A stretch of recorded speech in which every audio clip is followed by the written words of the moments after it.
Salut, c'est Trado, content de vous retrouver pour la mise à jour de l'or et de l'argent libellés en euros en unité de temps hebdomadaire. Pas grand chose de neuf depuis la vidéo de la semaine dernière. On retrouve exactement les mêmes supports, les mêmes tendances. Regardez, on est toujours en train de faire des oscillations à l'intérieur de ce canal descendant.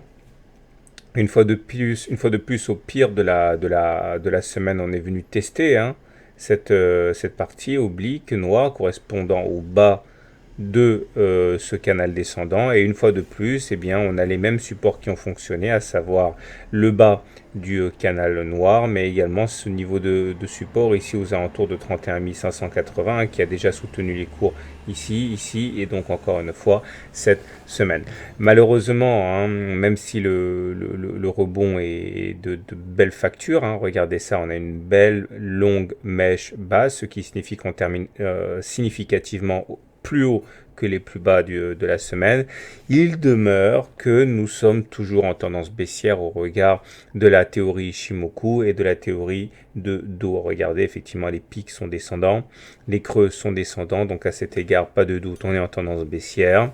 Et également, nous sommes en dessous du nuage. Et quand on est en dessous du nuage, on est en tendance baissière. Maintenant, cette tendance baissière est pas très affirmée parce que le nuage est horizontal. Si le nuage devenait très décroissant, eh bien là, ce serait autre chose.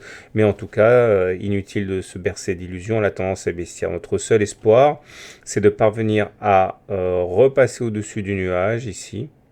Et pourquoi pas sortir du canal pour initier une nouvelle tendance haussière, mais évidemment, ça ne sera pas une mince affaire. Pour l'instant, c'est très difficile. Mais le support tient, le rebond technique semble pour l'instant toujours valable, donc on va espérer que nous sommes face aux prémices d'une inversion de tendance, mais encore une fois, ce ne sont pas véritablement les faits qui nous permettent de l'affirmer. On bascule du côté maintenant de l'argent, toujours libellé en euros. Et là, la sanction est la même. Vous retrouvez ici la tendance baissière eu égard la position en dessous du nuage Ishimoku. Vous retrouvez les pics descendants, les creux descendants. Vous retrouvez le canal descendant sur lequel on a eu tendance à bien rebondir. D'ailleurs, on a une belle séance également sur l'argent, une belle semaine, puisque regardez, au pire de la séance, on allait chercher les 394 € le kilo. C'était vraiment un plus bas qui n'avait pas été atteint depuis décembre 2014. Heureusement, on a terminé en réintégrant le canal, fort heureusement, mais les conclusions sont exactement les mêmes. On est toujours en tendance baissière, même si là aussi on constate qu'il y a un support important, au moins psychologique, parce que regardez la qualité du rebond qu'il y a eu par rapport au plus bas, ça montre que franchement il y a eu beaucoup d'achats qui ont été occasionnés par la visite de ces niveaux très faibles. Donc ça, c'est assez encourageant, mais là aussi, il faudrait passer au-dessus du nuage, il faudrait sortir du canal, il faudrait faire des pics ascendants et des creux ascendants au lieu d'avoir des pics et des creux descendants. On n'y est pas encore.